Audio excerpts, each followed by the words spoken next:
Doctor എന്ന പ്രോഗ്രാമിലേക്ക് സ്വാഗതം. ഇന്ന് നമ്മുടെ കൂടെ ഇരിക്കുന്നത് ഹെൽത്ത് പോയിന്റിലെ chief medical officer doctor Adith കൃഷ്ണയാണ്. ഇനിയിപ്പോൾ മഴക്കാലല്ലേ തുടങ്ങുന്നത്, അതുകൊണ്ട് തന്നെ ഒരുപാട് ബുദ്ധിമുട്ടുകൾ നമുക്ക് നേരിടേണ്ടി വരും. അവയിൽ നിന്നൊക്കെ എങ്ങനെ രക്ഷപ്പെടാമെന്ന് നമുക്ക് ഡോക്ടറോട് തന്നെ ചോദിക്കാം. നമസ്കാരം ഡോക്ടർ. നമസ്കാരം. ഡോക്ടർ, സാധാരണ ഈ മഴക്കാലത്ത് കാണുന്ന വലിയൊരു പ്രശ്നമാണ് കുടിവെള്ളം വഴി വരുന്ന അസുഖങ്ങൾ. അവയിൽ നിന്നൊക്കെ എങ്ങനെ രക്ഷപ്പെടാം? അപ്പോൾ ഈ മഴക്കാലത്ത് നമുക്ക് കുടിവെള്ളം വഴി പകരാവുന്ന സീരിയസ് കണ്ടീഷൻസ് ഉണ്ട്. അതാണ് ടൈഫോയിഡ്, കോളറ, ഹെപ്പറ്റൈറ്റിസ്, ഇതൊക്കെയാണ് സീരിയസ് കണ്ടീഷൻസ്. പിന്നെ നമുക്ക് റുട്ടീനിൽ വരുന്ന വൈറൽ അല്ലെങ്കിൽ ബാക്ടീരിയൽ ഗ്യാസ്ട്രോഎൻട്രൈറ്റിസ്, അത് പറയുമ്പോൾ വയറിൻ്റെ അല്ലെങ്കിൽ കുടലിൻ്റെ ഇൻഫെക്ഷൻസ്, അതും വരാം. ഞാൻ എപ്പോഴും കേൾക്കാറുണ്ട് ഈ ടൈഫോയിഡ് എന്ന് അഡ്മിറ്റ് ആവണമെന്ന്. ശരിക്കും ഈ ടൈഫോയിഡ് എന്ന് അഡ്മിറ്റ് ആവണോ? നമുക്ക് ആദ്യം ടൈഫോയിഡ് എന്താണെന്ന് അറിയാം. ടൈഫോയിഡ് എന്ന് പറയുമ്പോൾ ഒരു ബാക്ടീരിയൽ ഇൻഫെക്ഷൻ കൊണ്ട് വരുന്ന ഒരു അസുഖമാണ്. അതുണ്ടാക്കുന്ന ബാക്ടീരിയയുടെ പേര് സാൽമണല്ല ടൈഫി എന്നാണ്. ഇതുപോലെ തന്നെ വേറെ അസുഖമുണ്ട്, അത് പറയുമ്പോൾ പാരാടൈഫോയിഡ്. അതുണ്ടാക്കുന്നത് ഈ സാൽമണല്ല ടൈഫി പോലത്തെ വേറൊരു ഓർഗാനിസമാണ്. അതിൻ്റെ പേര് പാരാടൈഫി, സാൽമണല്ല പാരാടൈഫി. അപ്പോൾ ഇത് രണ്ടും നമുക്ക് ഒരേപോലത്തെ അസുഖമാണ്, ടൈഫോയിഡും പാരാടൈഫോയിഡ് ഫീവറും. ഓക്കെ, അപ്പോൾ നമ്മൾ നേരത്തെ പറഞ്ഞ പോലെ പകരുന്നത് കണ്ടാമിനേറ്റഡായ വെള്ളം, ഭക്ഷണം അതുവഴിയാണ്. അപ്പോൾ ഈ ബാക്ടീരിയ ഉള്ള വെള്ളം അല്ലെങ്കിൽ ഫുഡ് നമ്മുടെ ദേഹത്ത് കയറുമ്പോഴാണ് ഈ നമുക്ക് സിംറ്റംസ് ഉണ്ടാവുക. അപ്പോൾ ഇത് മെയിൻലി കണ്ടുവരുന്നത് നല്ല ക്ലീൻ വെള്ളമില്ലാത്ത സ്ഥലം, പിന്നെ കുറേ പേര് ഒതുങ്ങൂടി നിൽക്കുന്ന ഫ്ലാറ്റുകൾ, അപ്പാർട്ട്മെൻറ്റ്സ്, അങ്ങനെ ഫോർ എക്സാമ്പിൾ ഹോസ്റ്റലുകൾ, അല്ലെങ്കിൽ കുറേ ആൾക്കാർ ഒരു റൂം എടുത്ത് 5-6 പേര് നിൽക്കുന്ന അവസ്ഥ, അങ്ങനെയൊക്കെ ഉണ്ടെങ്കിലാണ് യൂഷ്വലി കണ്ടുവരുന്നത്. അപ്പോൾ പറഞ്ഞ പോലെ വെള്ളം അല്ലെങ്കിൽ ഫുഡ് വഴി നമ്മുടെ കുടലിലെത്തും, കുടലിൽ നിന്ന് നേരെ ബ്ലഡിലേക്ക് കയറും. അങ്ങനെയാണ് നമുക്ക് സിംറ്റംസ് എല്ലാം ഉണ്ടാവുക. അപ്പോൾ സിംറ്റംസ് എന്ന് പറയുമ്പോൾ നല്ല ശക്തമായ പനി ഉണ്ടാവും, മേലുവേദന, വയറുവേദന. പിന്നെ ഈ പ്രത്യേകത എന്ന് വെച്ചാൽ നമുക്ക് വയറിളക്കം ഉണ്ടാവാം, അല്ലെങ്കിൽ വയറ്റിൽ നിന്ന് പോവാത്ത അവസ്ഥയും ഉണ്ടാവും. ഈ രണ്ടൊന്നും മാറി മാറി വരുന്ന അവസ്ഥയും ഉണ്ടാവും. ഓക്കെ, ഇത് ഉണ്ടാക്കുന്നതെന്ന് പറഞ്ഞ പോലെ ഈ കുടലിൽ അഫക്റ്റ് ചെയ്യുമ്പോഴാണ്. പിന്നെ ട്രീറ്റ്മെൻറ്റ് എന്ന് പറയുമ്പോൾ പിന്നെ ആൻറ്റിബയോട്ടിക്സ് ഉണ്ട്. നമ്മൾ നല്ലോണം വെള്ളം കുടിച്ചാൽ കുറേയൊക്കെ സിംറ്റംസ് കുറയും. പിന്നെ ഇതിന് പ്രത്യേക ഒരു അവസ്ഥയുണ്ട്, അത് കാരിയർ സ്റ്റേറ്റ് എന്ന് പറയും. കാരിയർ സ്റ്റേറ്റ് എന്ന് പറയുമ്പോൾ ചിലവർക്ക് ഈ ടൈഫോയിഡ് വന്ന് പോണ ആൾക്കാരുണ്ട്. അവരിൽ ചിലപ്പോൾ ഈ ടൈഫോയിഡ് അവരുടെ പിത്തസഞ്ചിയിൽ സ്റ്റോർ ആയിരിക്കും. അപ്പോൾ അവർക്ക് പിത്തസഞ്ചിയിൽ നിന്ന് മലം വഴി വേറെ ആൾക്കാർക്ക് പകർത്താനുള്ള കഴിവുണ്ട്. ഓക്കെ, ഒരു ഫേമസ് എക്സാമ്പിളാണ് ടൈഫോയിഡ് മേരി എന്ന് പറഞ്ഞിട്ടുള്ള സ്ത്രീ. അവർ പണ്ട് അമേരിക്കയിൽ ഒരു കുക്കായിരുന്നു, ന്യൂയോർക്ക് ആ ഭാഗത്തൊക്കെ കുറേ ഹോട്ടലിലൊക്കെ വർക്ക് ചെയ്തിട്ടുണ്ട്. അപ്പോൾ ഇവരെന്താ വെച്ചാൽ ഇവർക്ക് ആദ്യം ടൈഫോയിഡ് വന്നു, പിന്നെ അത് പോയി. പക്ഷെ ഇവരുടെ മേത്ത് ആ ബാക്ടീരിയ സ്റ്റോർ ആയി ഉണ്ടായിരുന്നു. ഇവർ കുക്കാണ്, ഇവർക്ക് ഹൈജീൻ ഒന്നുമില്ല. അതുകൊണ്ട് ഇപ്പോൾ ഇവർ വർക്ക് ചെയ്യുന്ന സ്ഥലത്തല്ല കസ്റ്റമേഴ്സിന് സ്പ്രെഡ് ചെയ്യും. അങ്ങനെ അവിടെ ചെറിയ എൻഡമിക് പോലെ വന്നു, കുറേ പേര് ടൈഫോയിഡ് വന്നു, കുറേ പേര് മരിച്ചു. ലാസ്റ്റ് സയൻറ്റിസ്റ്റുകൾ കണ്ടുപിടിച്ചതാണ് നമുക്ക് മനസ്സിലായ ഇങ്ങനത്തെ ഒരു സംഭവമുണ്ട്, കാരിയർ സ്റ്റേറ്റിനുണ്ട്. ടൈഫോയിഡ് കാരിയേഴ്സ് ഒരു ആൾക്കാർ പകർത്താം. അങ്ങനെയാണ് ടൈഫോയിഡ്. സാർ, ഈ ഹെപ്പറ്റൈറ്റിസ് അല്ലേ മഞ്ഞപ്പിത്തം, അത് വന്നാൽ എന്ത് ചെയ്യണം? അപ്പോൾ നമുക്ക് ഹെപ്പറ്റൈറ്റിസ് എന്ന് പറയുമ്പോൾ ആ വാക്കിനർത്ഥം ലിവറിന് വീക്കം വരിക എന്നാണ്. ഹെപ്പറ്റൈറ്റിസ് കുറേ കാരണങ്ങളുണ്ട്. അത് ഇൻഫെക്ഷൻ ആവാം, അത് വേറെ കണ്ടീഷൻസും ആവാം. അപ്പോൾ ഇപ്പോൾ റെലവൻ്റ് ആയിട്ട് വരുന്നത് നമുക്ക് ഇൻഫെക്ഷൻസ് ആണ്, അതും വൈറൽ ഇൻഫെക്ഷൻസ്. അപ്പോൾ നമുക്ക് ഹെപ്പറ്റൈറ്റിസ് എന്ന് പറയുമ്പോൾ 5 തരം വൈറസ് ഉണ്ടാക്കാം. അതിൽ ABCDE. അപ്പോൾ ഹെപ്പറ്റൈറ്റിസ് ABCDE വൈറസുകൾ നമുക്ക് ഹെപ്പറ്റൈറ്റിസ് ഉണ്ടാക്കാം.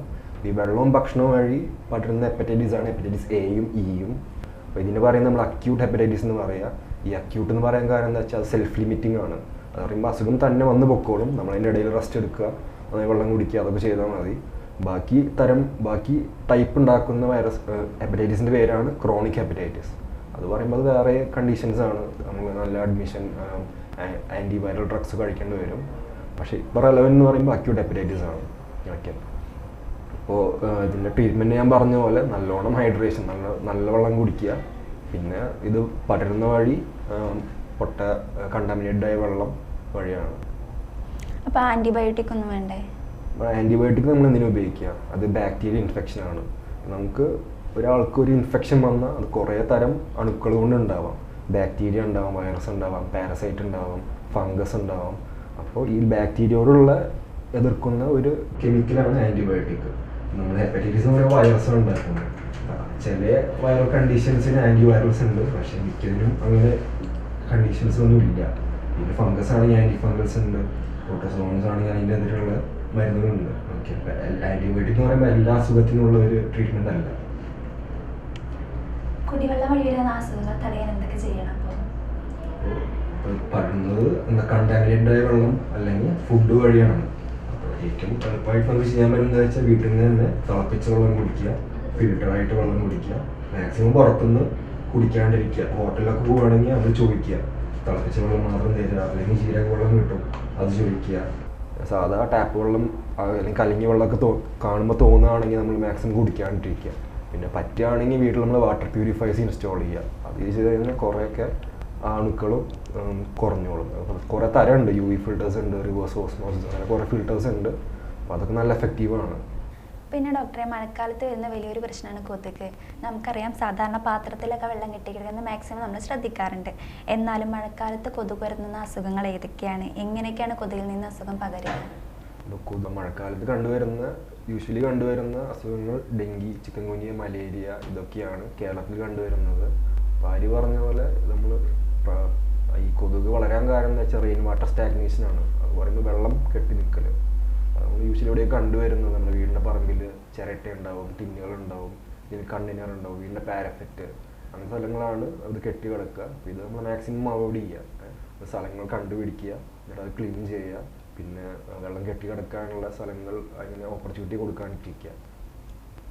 പിന്നെ അതല്ലാണ്ട് നമുക്ക് മോസ്കിറ്റോ റിപ്പല്ലൻസ് ഉപയോഗിക്കാം. എന്ന് പറയുമ്പോൾ നമുക്ക് നമ്മൾ യൂഷ്വലി ഉപയോഗിക്കുന്ന കുത്തിവെക്കുന്ന ടൈപ്പ് ഉണ്ട്, അല്ലെങ്കിൽ കത്തിക്കുന്ന കോയിൽസ് ഉണ്ട്, പിന്നെ വേറെ ക്രീമുകളുണ്ട്. നമ്മൾ മേത്ത് തേച്ച് കഴിഞ്ഞാൽ കൊതുക് ഒന്നും കടിക്കില്ല.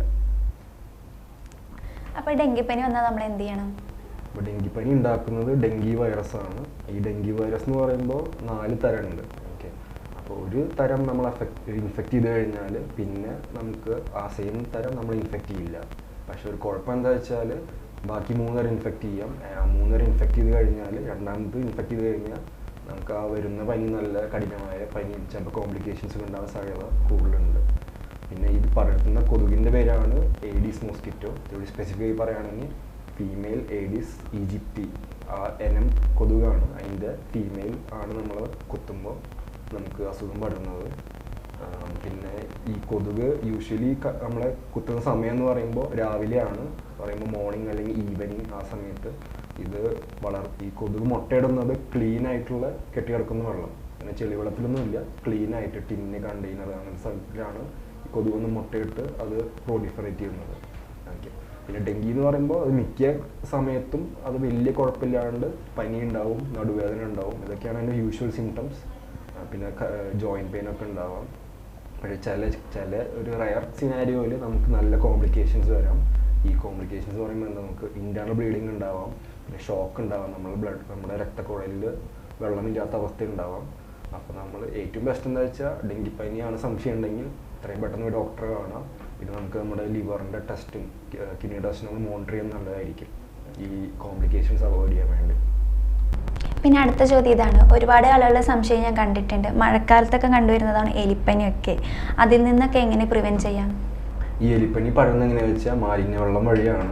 ഇപ്പോൾ ഈ എലിപ്പനി ഉണ്ടാക്കുന്ന ഓർഗാനിസം ലെപ്റ്റോസ്പൈറ ഇൻട്രോഗൻസ്, അത് നമ്മളെയും മൃഗങ്ങളെയും ഒരേപോലെ ബാധിക്കാം.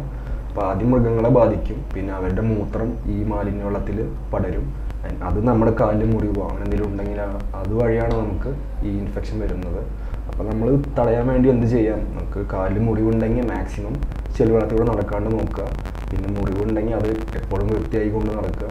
മുറിവ് ഡ്രസ്സ് ചെയ്യുക, കവർ ചെയ്യുക. പിന്നെ എന്തെങ്കിലും പഴുപ്പോ അല്ലെങ്കിൽ മുറിവുള്ള ആൾക്കാർക്ക് പനി വരിക അങ്ങനെ എന്തെങ്കിലും ഉണ്ടെങ്കിൽ നമ്മൾ എത്രയും പെട്ടെന്ന് ഡോക്ടറിനെ പോയി കാണണം. ഇതിൻ്റെ സിംറ്റംസ് എന്തൊക്കെയാണ്? അപ്പോൾ നേരത്തെ പറഞ്ഞ പോലെ എലിപ്പനി ഉണ്ടാക്കുന്നത് ലെപ്റ്റോസ്പൈറ ഇൻട്രോഗൻസ് എന്ന് പറഞ്ഞൊരു ബാക്ടീരിയ ആണ്. പിന്നെ മെയിൻ സിംറ്റംസ് എന്ന് പറയുമ്പോൾ ക്ലാസിക്കലായി പറയുന്നത് നല്ല പനി ഉണ്ടാവും, പിന്നെ നല്ല മേലുവേദന.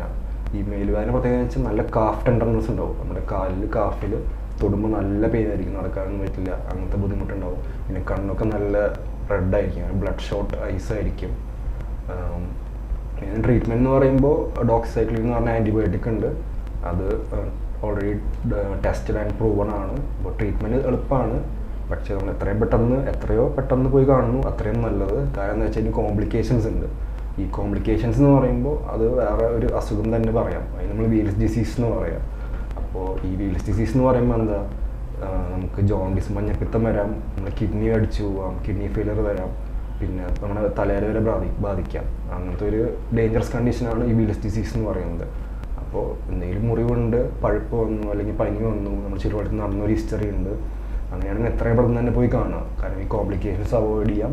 എത്രയും പെട്ടെന്ന് ആൻറ്റിബയോട്ടിക് സ്റ്റാർട്ട് ചെയ്ത് ട്രീറ്റ്മെൻറ്റ് കണ്ടിന്യൂ ചെയ്ത് നമുക്ക് എത്രയും പെട്ടെന്ന് അത് മാനേജ് ചെയ്യാം. വൈറൽ ഫീവർ, ഈ എക്സ്പെഷ്യലി മഴക്കാലത്തൊക്കെ കുട്ടികൾക്കൊക്കെ വൈറൽ ഫീവർ കാരണം ക്ലാസ്സൊക്കെ മുടങ്ങാറുണ്ട്. വൈറൽ ഫീവർ വരാതിരിക്കാൻ എന്തൊക്കെ പ്രിക്കോഷൻസ് ആണ് എടുക്കേണ്ടത്? ഈ വൈറൽ ഫീവർ മെയിൻലി എഫക്റ്റ് ചെയ്യുന്നതെന്ന് വെച്ചാൽ നമ്മൾ ഇമ്മ്യൂണിറ്റി കുറഞ്ഞ ഗ്രൂപ്പുകളാണ്. അപ്പോൾ ഇമ്മ്യൂണിറ്റി കുറഞ്ഞ ഗ്രൂപ്പുകൾ ഏതൊക്കെയാണ്? ഈ കുട്ടികൾ, മുതിർന്നവർ, അല്ലെങ്കിൽ ഇമ്മ്യൂണിറ്റി കുറഞ്ഞ അഡൾട്ട്സ്. അപ്പോൾ ഈ ഇമ്മ്യൂണോ കോംപ്രമൈസ്ഡ് ആയ അഡൾട്ട്സ്. അപ്പോൾ ഈ ഇമ്മ്യൂണോ കോംപ്രമൈസ്ഡ് ആയ അഡൾട്ട്സ് എന്ന് പറയുമ്പോൾ ഓൾറെഡി സ്റ്റിറോയിഡ് ഗുളിക കഴിക്കുന്ന ആൾക്കാർ, അപ്പോൾ കുറേ പേര് സ്റ്റിറോയിഡ് ഡെയിലി കഴിക്കുന്ന ആൾക്കാരുണ്ട്. ആസ്മ ഉള്ളവർ അല്ലെങ്കിൽ ഓട്ടോ ഇമ്മ്യൂൺ കണ്ടീഷൻസ് ഉള്ളവർ. അപ്പോൾ അവരൊക്കെ മാക്സിമം ഈ നമ്മൾ ഇപ്പോൾ പറഞ്ഞുതരാം, പ്രിവെൻഷൻ നമ്മൾ നോക്കണം. ഓക്കെ, അപ്പോൾ ഇതല്ലാണ്ട് ക്യാൻസർ ഉള്ളവർ അവരും ഇമ്മ്യൂണോ സപ്രസ്ഡ് ആയിരിക്കും. ഓക്കെ, പിന്നെ പ്രിവെൻഷൻ എന്ന് പറയുമ്പോൾ നമ്മൾ മാക്സിമം പുറത്ത് പോകുമ്പോൾ മാസ്ക് ഇടുക. പിന്നെ ഈ വൈറസ് എങ്ങനെയാണ് പടരുന്നത്? അത് മെയിൻലി ഡ്രോപ്ലെറ്റ് ഇൻഫെക്ഷൻ എന്ന് പറയും. ആൾക്കാരെ തുപ്പൽ അല്ലെങ്കിൽ കഫം, അത് അവർ തുമ്മുമ്പോൾ എയറിൽ അത് സസ്പെൻഡായി കിടക്കും. അങ്ങനെ അത് വേറെ ആൾക്കാരുടെ ഉള്ളിലേക്ക് പോവാം. അല്ലാണ്ട് നമ്മൾ നേരത്തെ പറഞ്ഞ പോലെ ഈ കണ്ടമിനേറ്റഡ് ആയ വെള്ളം, ഭക്ഷണം അല്ലെങ്കിൽ കൊതുകടി വഴി, ഇതൊക്കെ വഴി വൈറൽ ഇൻഫെക്ഷൻസ് സ്പ്രെഡ് ചെയ്യാം. നേരത്തെ പറഞ്ഞ പ്രിവെൻഷൻ എല്ലാം ഇതിലും ബാധകമാണ്. പിന്നെ ഒരു ഏറ്റവും വലിയ കാര്യം എന്താ വെച്ചാൽ പേഴ്സണൽ ഹൈജീൻ പറയുമ്പോൾ നമ്മൾ സ്വയം വൃത്തിയാക്കി കൊണ്ട് നടക്കുക. ഇപ്പോൾ ഹാൻഡ് വാഷ് ചെയ്യുക, നമ്മൾ എന്തെങ്കിലും അഴുക്കുള്ള സാധനം തൊട്ട് കഴിഞ്ഞാൽ ഹാൻഡ് വാഷ് ചെയ്യുക. വീട്ടിൽ പുറത്ത് പോയി മഴ കൊണ്ട് വിചാരിക്കുക, തിരിച്ചു വരുമ്പോൾ നമ്മൾ എത്രയും പെട്ടെന്ന് തന്നെ കുളിക്കുക. പിന്നെ വേറെ കാര്യം നഖം വടിക്കുക. പിന്നെ നമ്മൾ മാക്സിമം ഫുൾ സ്ലീവ് ഡ്രസ്സ് ഇടുക, അതൊക്കെ ഹെൽപ്ഫുള്ളാണ്. പിന്നെ വേറെ കാര്യം എന്താ വെച്ചാൽ നമ്മൾ നനഞ്ഞ തുണി പിന്നെയും ഉപയോഗിക്കാണ്ടിരിക്കുക. നമ്മൾ വാഷ് ചെയ്തിട്ട് മാത്രം ഉപയോഗിക്കുക. അത് പിന്നെയും നമ്മൾ വാഷ് ചെയ്യാണ്ട് ഉപയോഗിച്ച് കഴിഞ്ഞാൽ അതിൽ ഫംഗസ് വരും, അത് നമുക്ക് ഇൻഫെക്ഷൻ ഉണ്ടാക്കാൻ സാധ്യതയുണ്ട്. ഈ വാക്സിനൊക്കെ കുറേ വൈറൽ ഫീവറിനെതിരെ എഫക്റ്റീവ് അല്ലേ? പക്ഷേ അതിനെപ്പറ്റി കുറേ എതിർപ്പും മിസ്ഇൻഫർമേഷനൊക്കെ കേൾക്കാറുണ്ടല്ലോ, അത് ശരിയാണോ? അപ്പോൾ വാക്സിൻ എന്ന് പറയുമ്പോൾ അത് വൈറൽ ഫീവറിനെതിരെ മാത്രമല്ല, കുറേ തരം ഇൻഫെക്ഷനെതിരെ എഫക്റ്റീവാണ്. വാക്സിനേഷൻ എന്ന് പറയുമ്പോൾ അത് നമുക്ക് യൂഷ്വലി കുട്ടി ജനിച്ച് കഴിഞ്ഞിട്ട് അവർക്കൊരു നാഷണൽ ഇമ്മ്യൂണൈസേഷൻ ഷെഡ്യൂളുണ്ട്.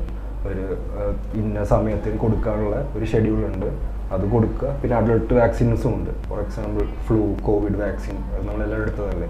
അപ്പോൾ അഡൾട്ട് വാക്സിൻസും ഉണ്ട്. അപ്പോൾ ഇത് നമ്മൾ ഹെൽത്ത് കെയറിൽ തന്നെ ഒരു വലിയ one of the biggest achievements ആണ് ഈ വാക്സിനേഷൻ എന്ന് പറയുന്നത്. കാരണം എന്താ വെച്ചാൽ നമ്മൾ പണ്ട് കാലത്തുണ്ടായിരുന്ന കുറേ അസുഖങ്ങൾ ഇപ്പോൾ കംപ്ലീറ്റ്ലി ഇറാഡിക്കേറ്റ് ചെയ്തിട്ടുണ്ട്. ഈ സ്മോൾ പോക്സ്, പോളിയോ, അതൊക്കെ ഇപ്പോൾ എവിടെയും കാണാനേ ഇല്ല. അതൊക്കെ കംപ്ലീറ്റ്ലി പോയി. കംപ്ലീറ്റ്ലി പോണ അവസ്ഥ എന്ന് പറയുന്നതാണ് ഇറാഡിക്കേഷൻ എന്ന് പറയും. അത് കംപ്ലീറ്റ്ലി പോയി. പിന്നെ കുറേയൊക്കെ എലിമിനേറ്റ് ചെയ്തിട്ടുണ്ട്. എലിമിനേറ്റ് എന്ന് പറയുമ്പോൾ ഒരു 99% അസുഖമില്ലാത്ത അവസ്ഥയാണ്.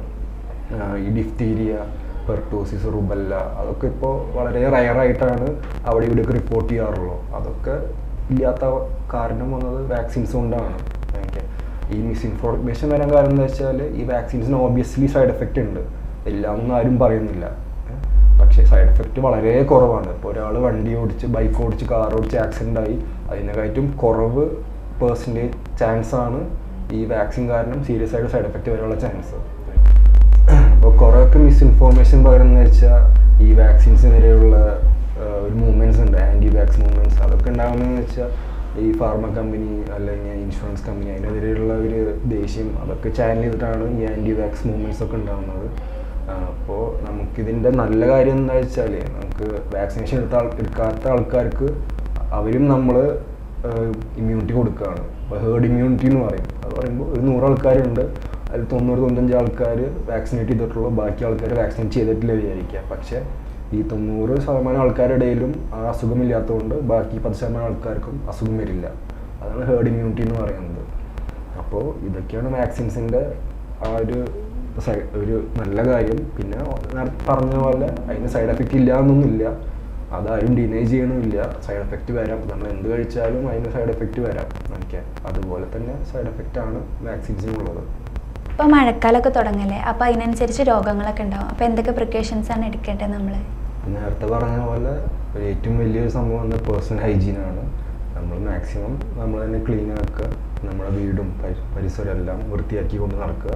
അതുകൂടാതെ നോളേജാണ് അടുത്ത് നമുക്ക് നോളേജ് സ്ട്രെങ്ത് എന്ന് പറയും. ഓക്കെ, എല്ലാത്തിനെ പറ്റി അറിഞ്ഞു കഴിഞ്ഞാൽ തന്നെ നമുക്ക് ഓരോ സിംറ്റംസ് നമുക്ക് കണ്ടുപിടിച്ച് നമുക്ക് തന്നെ കുറച്ചവർക്ക് ഡയഗ്നോസ് ചെയ്യാം. ചെയ്യണമെന്ന് പറയല്ല, പക്ഷെ നമുക്ക് ചെയ്യാം. നമുക്ക് ചില സിംറ്റംസ് ഉണ്ടെങ്കിൽ നമുക്ക് തന്നെ തോന്നാൻ പ്രശ്നമാണ്, നമുക്ക് അഡ്മിറ്റ് ആവണം അല്ലെങ്കിൽ ഡോക്ടറെ കാണാൻ പോകണം. അപ്പോൾ നോളജ് ഈസ് സ്ട്രെങ്ത്. നമ്മൾ ഇതിനെ പറ്റി വായിക്കുക, അറിയുക, മിസ്ഇൻഫോർമേഷൻ സ്പ്രെഡ് ചെയ്യാണ്ടിരിക്കുക, നമ്മുടെ പേഴ്സണൽ ഹൈജീൻ മെയിൻറ്റെയിൻ ചെയ്യുക. Thank you. ഇത്ര നേരം നമ്മുടെ അടുത്ത് സംസാരിച്ചത് ഹെൽത്ത് പോയിന്റിലെ chief medical officer doctor Adith കൃഷ്ണയോടൊപ്പമാണ്. ഇനി അടുത്ത ദിവസം അടുത്ത ടോപ്പിക്കുമായി കാണാം. Thank U.